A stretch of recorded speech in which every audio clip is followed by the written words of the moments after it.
Hi friends, this is the part 1 of our stray feeding program, and every year we have two stray feeding events in celebration of our dogs' birthdays.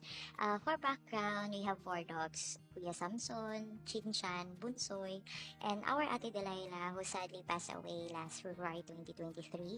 And even though she's in heaven now, we continue to celebrate her birthday with love, of course. And we took this video yesterday, July 27th, a day before sa birthday ni Samson. Si Samson, among birthday boy. And also, it's my Ate Delilah's birthday too. So, 4 years old na sila. 4 years old na si Samson.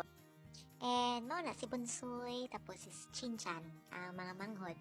So, kada nag-start na may pabukal sa breast and liver, tapos nakasaing na po ko na duha ka rice cooker, duha kilo. And this is our third year doing stray feeding. Again, for context, we do stray feeding twice a year. First is a birthday ni Samson of Delilah, July 28, o December 4, which is birthday po sa among Chinchan and Bunsoy. And you know what, friends? Happy kaayo among heart ni partner. Kay, for the past 2 years, Mango, doing this event, we only have tight budget, Jude. We can only provide food and vitamins. So, this year, I made changes. I made changes. Kaya gusto po kong na mo improve ang ang event sa pag-feed sa strays. So, nisubo ko og post sa Facebook and TikTok. Kung kinsay gusto mo donate, not necessarily money ha. Gusto mo donate og food, vitamins, og NextGuard. So, mao dyan na ako ang gi-post. Kaya gusto ko madungagan ang amuang NextGuard. Kay friends, mahal kayong NextGuard. Ang isa ka cube kay 715.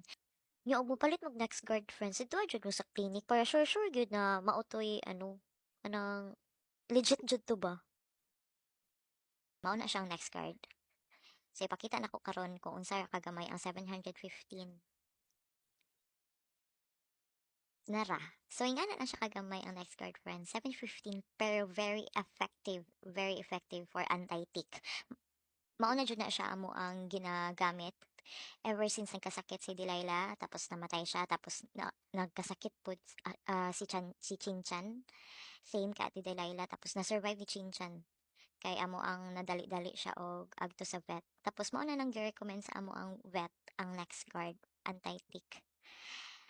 Medyo mahal siya, so gusto namo na madungagan unta kay para, 'di ba daghan man jud kayo sa mga aso sa labas na naikuto. Ug unta maarang-arang ilahang lawas. So, because of the donations we received, we were able to buy 3 kilos of chicken breast, 2 kilos of chicken liver, isa ka NextGuard, tapos napay isa ka half. So, half na NextGuard na daan na mo kay mo to'y murag spare sa ako ang dog. Tapos, isa ka bottle na 250 ml na LC-Vet. Multivitamins with lysine to siya na vitamins. And isa ka pakete na dog treats. Ako lang siyang ginatunga-tunga para maapod.